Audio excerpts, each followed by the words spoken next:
Welcome to The Savage Truth with Cicely Davis. I am your host, Cicely Davis. Welcome back, American Savages, to The Savage Truth. You know who I am, Cicely Davis. Super excited to have you join me yet again for another episode 94, Rick.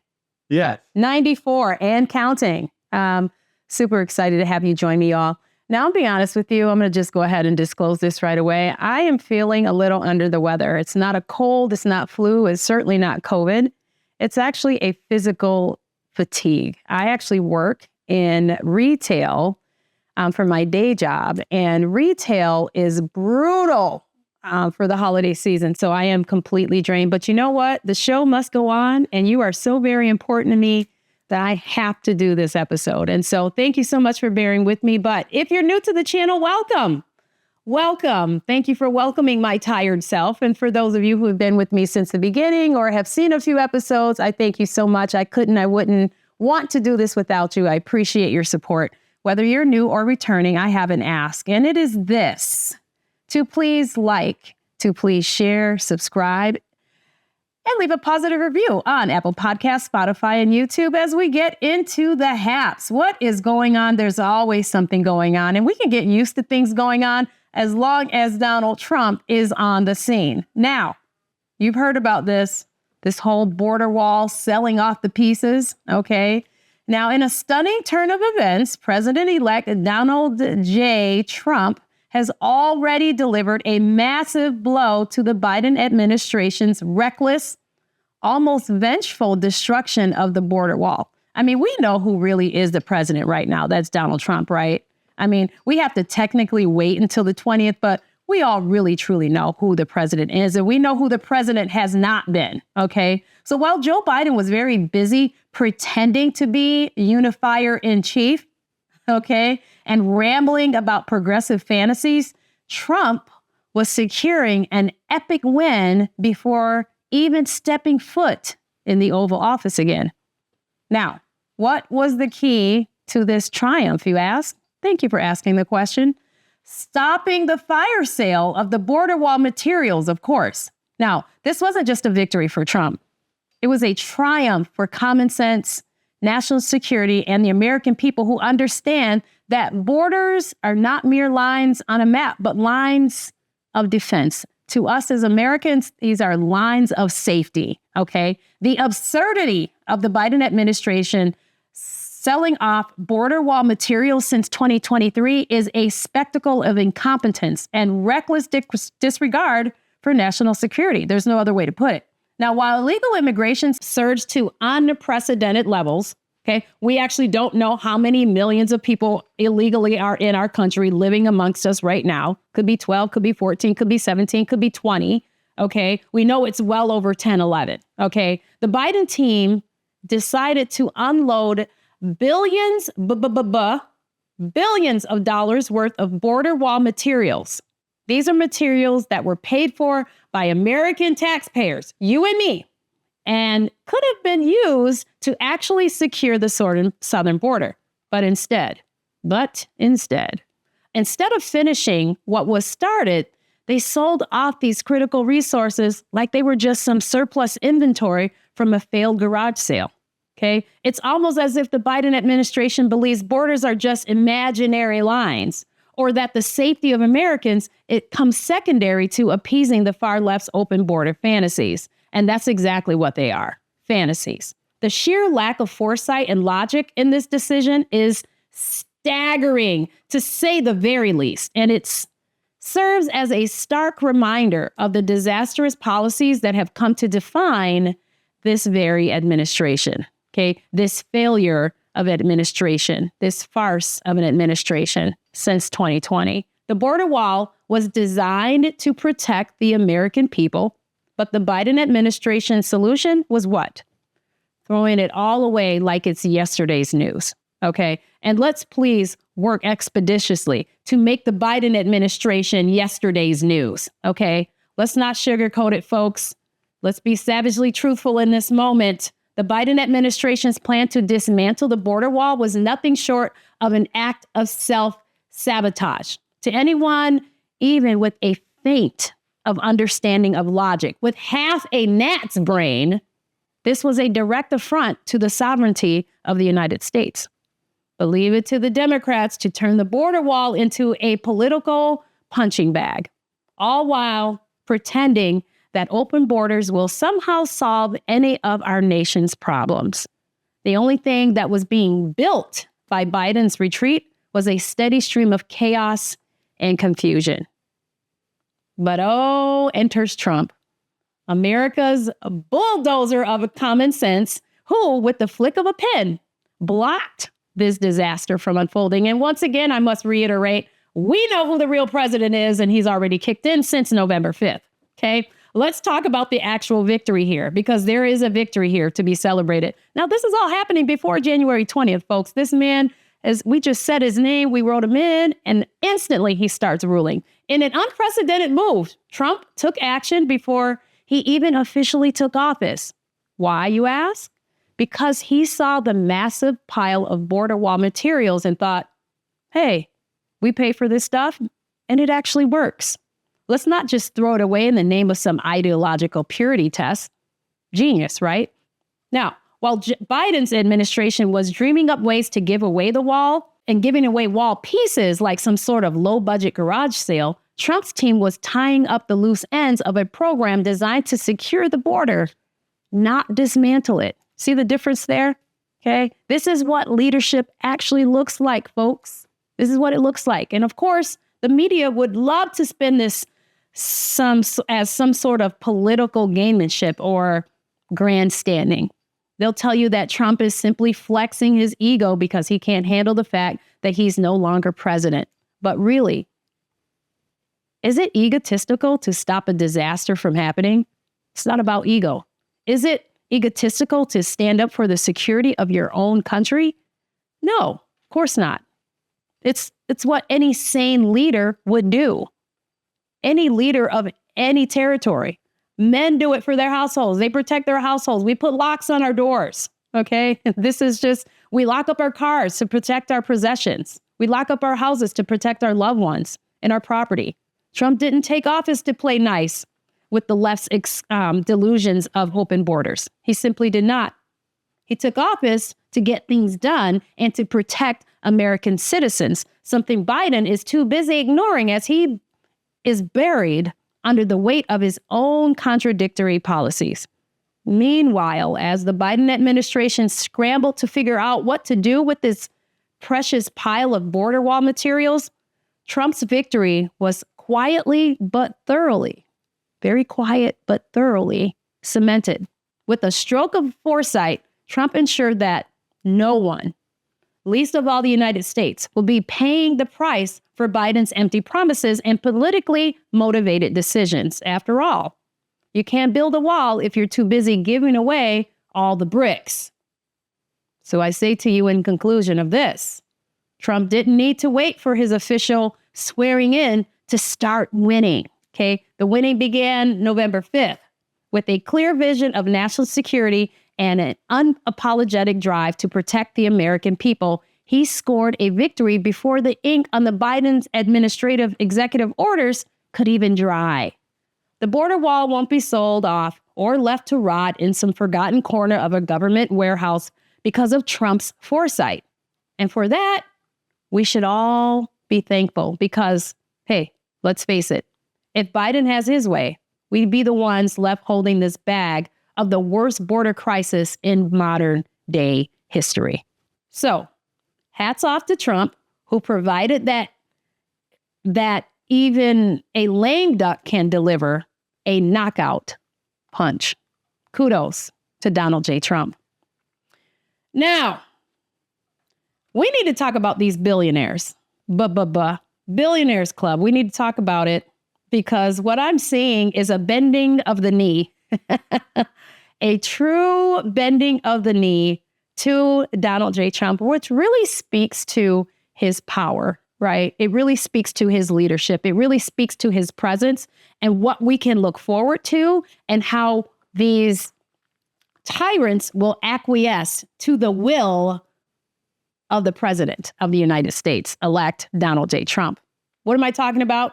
I'm talking about this $1 million inaugural donation to Trump from these billionaire elites. Now, companies that previously feuded with President-elect Donald Trump are now making 7-figure donations to his 2025 inauguration.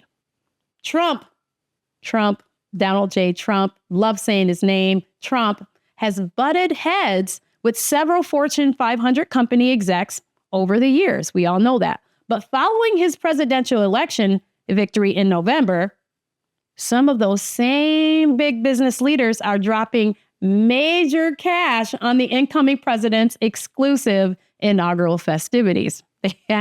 They know who they want to be with. They know whose side they want to be on, and they want to be on the right side of Trump. Now, in the first term, everyone was fighting me, says Trump. This time, everyone wants to be my friend. I love it. Trump recently said this at a Mar-a-Lago, according to the Washington Post. What a turn of events, folks. Huh? What a turn of events. Well. If it isn't the ultimate plot twist in this political saga, Ford Motor Company, Jeff Bezos, and Mark Zuckerberg, the once arch nemesis of Donald Trump, all coming together to hand over a cool $1 million to support his inauguration. You couldn't make this stuff up, folks. You can't make this stuff up. Just a few years ago, these powerful titans were fuming over Trump's business acumen and political style.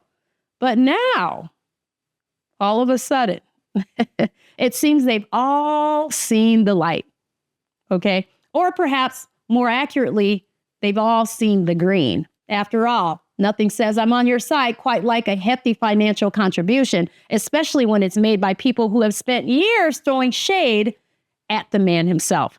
It's almost like they have had a secret meeting to dust off that old Make America Great Again hats and finally admit that they were on Team Trump all along. Now, I'm not actually saying they were, but they know they need to be on it, or at least appear so, right?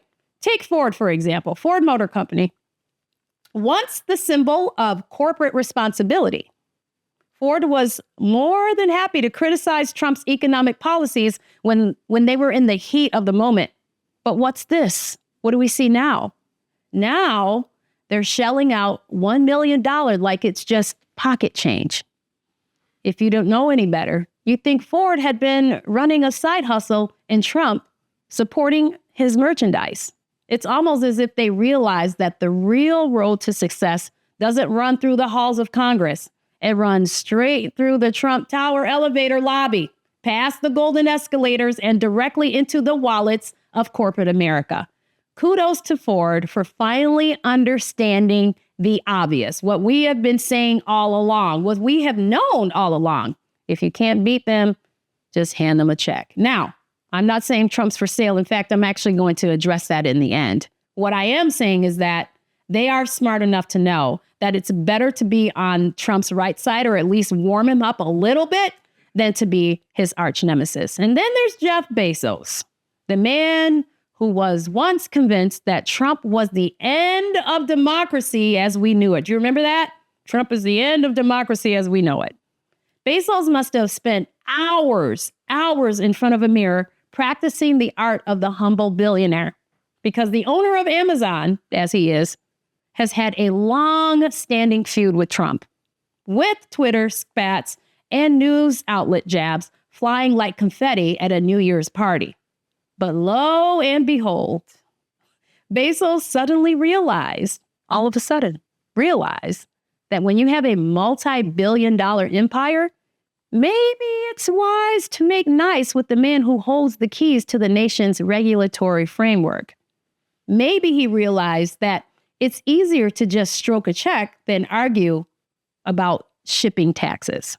Whatever the reason, and I just don't care, Bezos found himself contributing to Trump's celebration in a moment of corporate clarity. Now, let me say this, because I recognize that $1 million to these billionaires is nothing. It's like a penny. Okay, I get it that they're making a minimal contribution. The whole point is the fact that they're actually giving to someone that they absolutely hated. And in that, it's a victory. I guess even Amazon Prime can't deliver the political unity that $1 million donation can. And let's not forget, Mark Zuckerberg, the king of Facebook, Meta, who once saw Trump as a threat to his precious algorithm. Okay. Now, if you recall, and I have to remind you, Meta, which is the world's largest social media network headed by Mark Zuckerberg, suspended Trump's Facebook and Instagram accounts in 2021 after the events of January 6th, which Trump called an insult to his voters. In his new book, Donald Trump's new book, by the way, entitled Save America, Trump accused Zuckerberg of plotting against him in 2020. Now, I believe that wholeheartedly. Now, I'm quoting Donald Trump here in the book, which is, again, entitled Save America. He told me there was nobody like Trump on Facebook, but at the same time, and for whatever reason, steered it against me.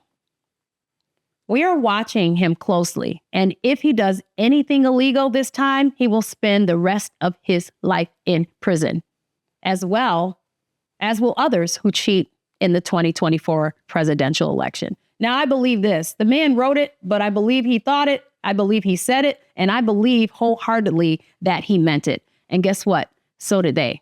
Trump, in his book, also accused Zuckerberg of always plotting to install shameful lockboxes in a true plot against the president. However, the relationship appeared to change course as the election drew nearer. They saw the writing on the wall as it got closer to November 5th, and they were looking at that disastrous called Kamala Harris. They realized that there was no way she was going to win this presidency and that Donald Trump, without a doubt, was making a comeback, right? And all of a sudden, they found their common sense. After Trump's Butler, Pennsylvania assassination attempt in July, Zuckerberg said Trump's fist pump in the air after suffering a bullet wound to the ear was one of the most badass things I've ever seen in my life, okay? That was him kind of starting the curve, right? Starting to soften. Shortly after Trump won the election in November, Zuckerberg met with the incoming president at Mar-a-Lago. Just weeks later, Meta donated $1 million to Trump's Inauguration Fund. Now, savages, you know I'm all about blocking memory holes. Let us not forget, okay? The social media czar tried every trick in the book to undermine Trump's presidency. But now, Zuckerberg has discovered the power of bipartisan donations. Is it a sign of repentance or just a savvy businessman's recognition that the times have changed, right?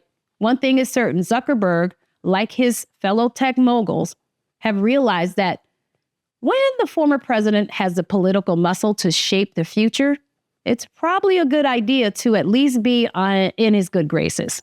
Mark Zuckerberg might have thought he could control the narrative, but even he knows that $1 million check is a more effective way to get your voice heard than 1,000 Instagram posts. The optics here are glaringly obvious, okay? Those once vocal anti-Trump billionaires are now lining up like eager school children at a candy store, donating to his inauguration and cozying up to him for a bid of favor.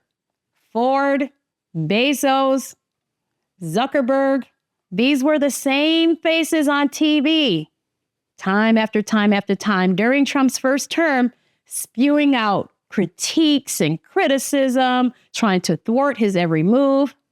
Now, with the tides turning and Trump's return to the political scene being absolutely imminent, they've shifted their tune. This sudden reconciliation speaks volumes about how quickly these billionaires recognize the shifting winds of power. They're making donations not out of newfound admiration, don't get it twisted, okay, but out of necessity, okay? They understand, truly, they understand. They are smart enough to know that Trump holds the political leverage now, and it's a wise businessman who knows where the real power lies. However, let's not be fooled by their charitable contributions and warm smiles. They are clearly hedging their bets, hoping to cozy up to the very man they once tried to undermine. But here's the crucial warning. Despite these donations, These billionaires should not get too comfortable or overly confident. And this is what I was talking about earlier when I said I'd address it. Trump isn't in the business of letting anyone off easy, no matter how many checks they write. If they think their donations will protect them from accountability, they are sadly mistaken. Trump has always made it clear that no one is above the Constitution, particularly the First Amendment. Should any of these titans of industry dare to encroach on Americans' right to free speech or engage in censorship, they will feel the full force of Trump's wrath. They're cozying up to him now. Might seem like a savvy move, but if they cross that line, they'll quickly learn that Trump doesn't forget, and he doesn't forgive when it comes to silencing the people. Okay? Trump's got the American people in mind. Don't get complacent, gentlemen. This isn't about making peace. It's about making sure you don't step out of line. This cozying up process just days before Trump's official swearing in speaks volumes about the imminent power shift that's coming on January 20th. The message here isn't just political, it's personal. These billionaires, who once dismissed Trump's brashness and political style, now understand that aligning with him is not merely a favor, but a strategic move. As Trump continues to dominate the political narrative, the financial elite are lining up for a seat at the table, ready to ride the wave of his dominance. This isn't a sign of weakness on Trump's part, mind you. It's a sign that his influence has not only endured, but it has grown. When the same billionaire who once tried to bring him down are now falling in line like eager apprentices, it's clear that the next 4 years we'll see a complete reshaping of America's political and economic power structure. One where Trump's fingerprints will be on everything from the economy to the very fabric of governance himself. Ford, Bezos, and Zuckerberg are simply the latest in a long line of former Trump critics who have come crawling back to the fold, clutching their checkbooks and swallowing their pride. It turns out that money has a funny way of making enemies into allies, especially when the man you once denounced is now the one holding the keys to the future. The moral of the story? When the winds of political change blow through Washington, even the most vocal detractors can be found clapping from the sidelines and writing a very generous donation check. Welcome to the world of corporate America, folks, where principles are as flexible as the bottom line. Please like, share, subscribe, and leave a positive review on Apple Podcasts, Spotify, and YouTube. And remember, as always, be bold, be strong, be faithful, be true. Till next time, I'm Cicely. The Savage Truth with Cicely Davis is a production of Front Page Magazine and the David Horowitz Freedom Center. Reproduction of this podcast without express written consent is prohibited.